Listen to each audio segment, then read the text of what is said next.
What's happening, guys? It's Shane here, your friendly success satellite-based radio navigation system with another video. This time we're going to be talking about, is a finance degree worth it? We're going to go over the degree itself, what it entails, how much you get paid for jobs that you might get after getting the degree, what the job market's like, what your job satisfaction is going to be like, and all those related things that you're going to want to know about. At the end of this video, you're going to have a much better understanding of whether this degree is worth it for you or not. Now, if you've seen my video titled, "Is an accounting degree worth it?" you might be wondering, what is the difference between an accounting and a finance degree? I get this question in the comments all the time. Accounting focuses more on the daily management of records and reports in order to measure the company's performance. In finance, you're going to be using a lot of the same information, but you're going to use it in order to forecast future performance and future growth. Now, of course, this information could be used for a lot of different things, but mainly it's going to be focused on planning company strategy and growth. Simply put, accounting is more backward looking, whereas finance is more forward looking. And now that we have that comparison out of the way, let's proceed to the comparison between clicking the like button now and clicking it later. There's really not that much difference, so go ahead and just click it now so you can make my financial advisor stop telling me to tell you to click the like button. So first we're going to start off with salary, and I'm going to be grading each one of these from 1 to 10. So we're going to be going over 4 main things in this video that are very important when it comes to evaluating degrees. First of all, we're going to be talking about salary of different jobs that you might get after graduating with this degree.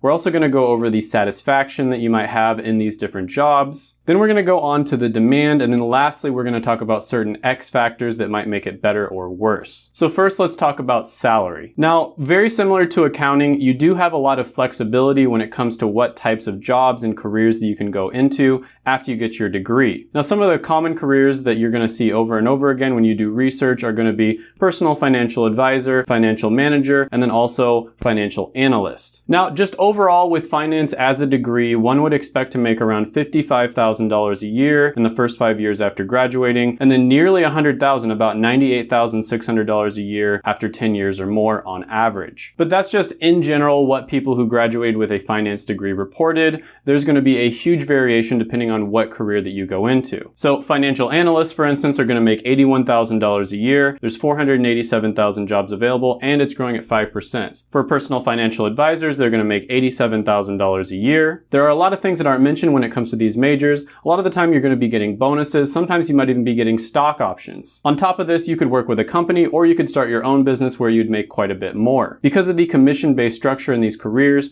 the money that you earn is going to depend quite a bit on how much you work and how hard you work. Now, out of the common jobs that you're going to see people with finance majors get, the highest paying one is definitely going to be a financial manager. They make around $129,000 a year. Now, another thing, and this is something that I talked about in the video where I talked about the careers that make the most millionaires, finance-related careers made up a significant portion of both the top 10% of earners as well as the top 1% of earners. And beyond that, they made up a significant portion of the top 0.99.5th percentile of earners. So the top earners in the United States of America. So this is what you would call a high risk, high reward degree, and the careers that you go into with this degree a lot of the time are going to be the same. Now, one thing I always like to mention is people who get business degrees and get some experience in the business world are going to be much more likely to be successful as entrepreneurs. I did a video on the degrees that create the most millionaires, and in that video, finance was one of the top 10 degrees. And a lot of the time, it's not just because of the fact that you can get really good jobs, but it's also because of the fact that it teaches you how to invest at a young age, and later on you're much more likely to become an entrepreneur, which is going to give you a much better chance of becoming a millionaire. So for all these reasons, I'm going to go ahead and give finance a 9.5 out of 10 rating when it comes to salary. Next, let's go ahead and talk about satisfaction.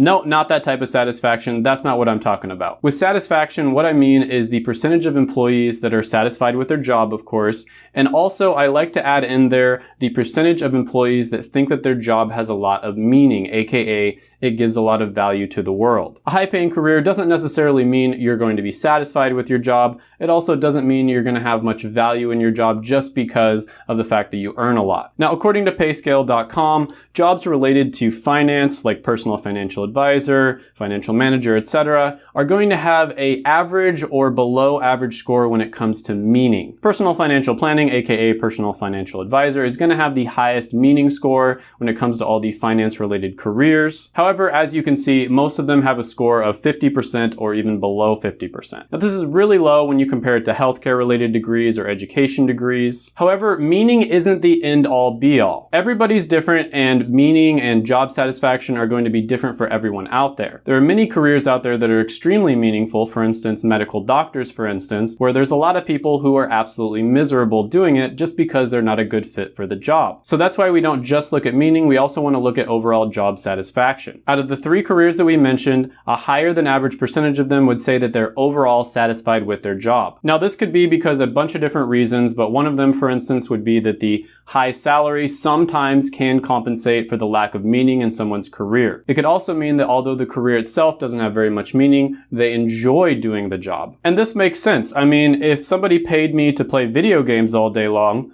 I would really enjoy doing it, even though I wouldn't necessarily be helping the rest of the world. So for some, it might not be enough to say that their job's perfect, but it's one that they can overall be happy with. With a lot of finance-related careers, you're going to be in a very competitive environment, and you're going to be working extremely long hours. And so for that reason, I highly recommend that you're probably the type of person who's very competitive, and you're probably like an A-type personality. Again, this one is a high-risk, high-reward career. A lot of it is going to be commission or incentive-based, so people who are really competitive and they're extremely driven are going to probably excel. So overall, I'm going to go ahead and give this one a 7 for satisfaction. Next, we're going to go ahead and talk about demand. So we found out that it's possible for the right person to be extremely happy with finance-related careers, but is there enough happiness to go around? Or will you need to look all over the country just to be able to find your first job? Now, finance does have one of the lowest unemployment rates out of all the different degrees, and so you're probably going to be able to find a job pretty much wherever you live. Now, talking more specifically about some of the common careers that you would get with the finance degree that we were discussing before, for financial analysts, there's going to be around 487,000 jobs available, and the average growth rate for this occupation is 5%, which is faster than average over the next 10 years. For personal financial advisor, there's 263,000 jobs available, and it's growing at 4%, which is about average. So there's less than half the amount of jobs available compared to the financial analyst, and it's growing a little bit slower. However, for financial managers, there's 697,000 jobs available, and it's growing at a ridiculous 15%, which is much faster than average. Now, when it comes to finance, if you're going to aim, make sure you aim high. Now, to become a financial manager, you would only need a bachelor degree. However, some say that getting a master's is going to improve your chances. Now, business degrees in general are pretty great because of the fact that they're extremely flexible. So just because you get a degree in finance doesn't necessarily mean you have to work in one of these 3 careers. There's actually a ton of options out there for you. You can work in any number of other positions within a company. For instance, you could be a product manager. For certain people, moving up a ladder in a company, trying to get to those executive positions like vice president, president, CEO, CFO, etc.,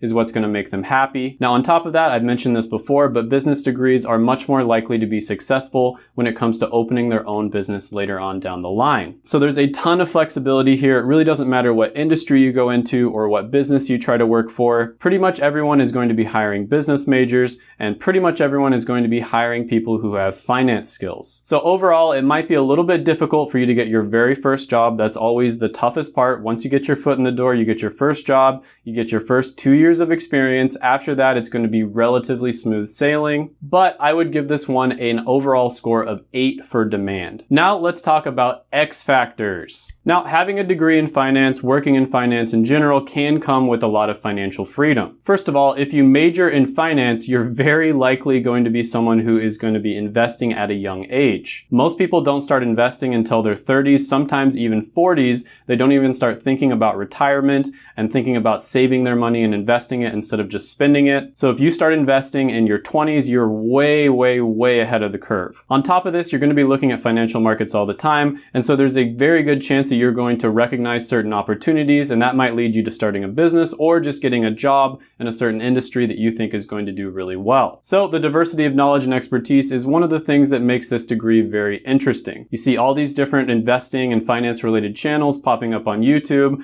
and so a lot more people are getting interested in this subject. You're probably not going to become the super cool, super rich Jordan Belfort, Wolf of Wall Street, making it rain $10 million a day. So before you go diving right in, if you don't have a passion for some of these subjects like personal finance, investing, you definitely don't want to go into this one just for the money. You're going to get worked super hard. It's going to be an extremely competitive environment. You probably are not going to have a life, especially when you're starting off at the beginning. When it comes to working in like an investment banking, for instance, a lot of people say that they're basically just selling their 20s. You're going to be working around the clock in your 20s, and then in your 30s, you might move into a position where you can have a more normal life, or you might have made enough money by then that you could actually just retire. With a lot of the other stuff, it's relatively objective. I'm giving you the stats and the figures, but when it comes to X factors, it is just my opinion, so keep that in mind. The finance industry in general, I think, is a very, very good industry to get into. It's my favorite industry other than technology. And I talk about this a lot on the channel. If you're a salesman or a saleswoman, for instance,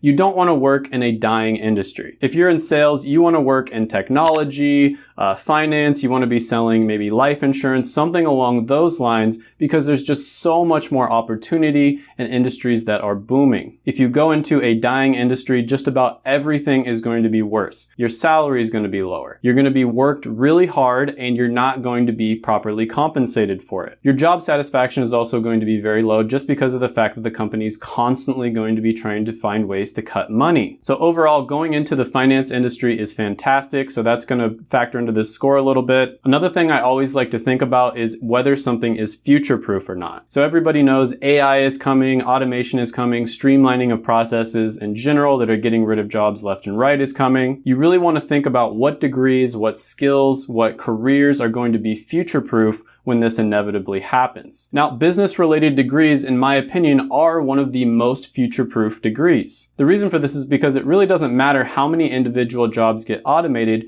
you're always going to have people with business skills. People who make decisions in companies, people who look at the numbers, people who analyze the data, etc. And as I mentioned before, business-related degrees are extremely flexible. In fact, I'd say they're probably the most flexible out of all the different types of degrees. So if by chance your job does end up getting automated, there's a very good chance that the skills that you learned from that job will be able to transfer over to another job that maybe doesn't even exist right now. I also mentioned before how finance was one of the degrees that created the most millionaires, and that could be for so many different reasons, and it could have happened in so many different ways, but that's kind of the point when it comes to finance. It could have been that they got a really good high-paying job, like they became an executive, for instance. It could have been that they ended up starting their own business. It also could have been that they were just extremely smart when it comes to investing. They started investing at a young age, and so therefore they were easily able to become a millionaire. So overall, I'm going to go ahead and give finance a 10 for X factor. So I'm going to go over the pros and cons really quickly. So some of the pros, there's a ton of money when it comes to finance. They make high salaries in general, and there's an opportunity to make ridiculously high salaries if you're an extremely competitive, kind of A-type personality who can make it that far. It's just a fact. You make a lot of money when it comes to dealing with matters that are related to money. Then after you acquire more experience and you get a few years under your belt, you might find yourself making even more money than that. This is one of those rare careers that's incentive-based, and so you're not really exchanging your time for money, you're actually exchanging your work for money. So the harder you work, in some cases probably the luckier you get, the more money you can make. The second thing is flexibility. I talked about this before, an extremely flexible degree, so many different career paths you can take, so many industries you can work in, so many different occupations you can go into, and a lot of them are going to be high paying and in demand. Another thing is the demand. There's pretty high demand for this degree. There's going to be a lot of opportunities out there, and unlike a lot of degrees out there, you're probably not going to even have to leave your own city. Although if you want to go for the really high paying jobs, you're probably going to have to move to somewhere like New York. And the projected growth for finance related careers is either as fast as average or at the very least average. Now the cons, there's going to be a really big one, and that is going to be stress. I was looking this up online, and as you guys know, I've done hundreds, if not thousands of hours of research by now on different careers and different degrees. And I always look on different forums, for instance, just to see what people are saying. And I noticed that out of a lot of careers and a lot of degrees I look at,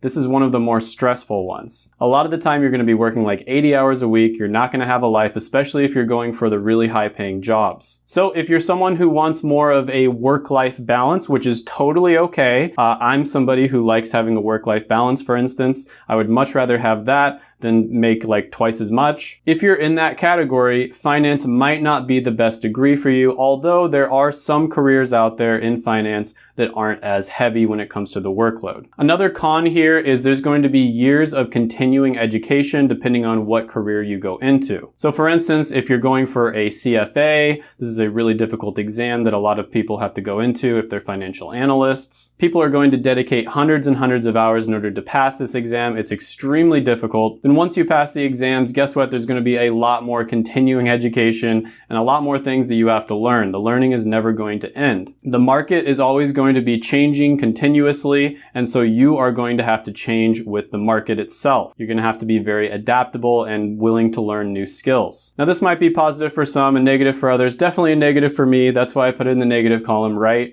Don't get me wrong, I like learning new stuff, but I don't want to be forced into a situation where I have to constantly be studying and not be getting paid for that studying in my hours that I have off. I want that to be an option, not something that I have to do. Now, considering everything that I said in this video, adding all of the scores up and dividing by 4, I would give finance an overall score of about 8.6 out of 10. It's a lot of advantages to getting a degree in finance. It's not always going to be an easy road. Everything is subjective. For some people, this might be like a 1 out of 10. It might be the worst degree, the worst careers that you could ever get into. And for some people, this might be like an 11 out of 10. Best career ever. You love that super competitive environment where you get to work 80 to 100 hours a week. That's why it's so important that you always do your research, look into it for yourself. If you're interested in a certain career, for instance, I would really recommend contacting people who are currently doing that career. You can do that on Facebook, LinkedIn. You can reach out through your own personal network. You can even cold call people. Just open up your, local phone book. Always be really nice. Always be very respectful of their time because everybody's really busy, especially people who went into the finance industry. Not everybody is going to want to talk to, but if you do enough, you're going to find somebody who will talk to you and you will be able to get a really good idea what the career is like, and they'll be able to give you good advice. Then at that point, you can reverse engineer it and figure out what steps that you would have to take in order to get to that career. Sometimes that will involve getting a finance degree. Sometimes it will involve getting a finance degree and then maybe an MBA. Sometimes it will involve going to a certain school instead of another school. There's a lot of different variations there, and that's why it's so important that you do your research up front. So consider the pros and cons that I mentioned. Think about other things that I talked about in the video. Do your own research and then figure out whether it's a good fit for you or not. As always, don't forget to smash the like button, hit the subscribe button, ring the notification bell, comment down below any thoughts, comments, criticisms, etc. that you have on the video. And before you go, make sure to check out my other videos right here. I made them just for you.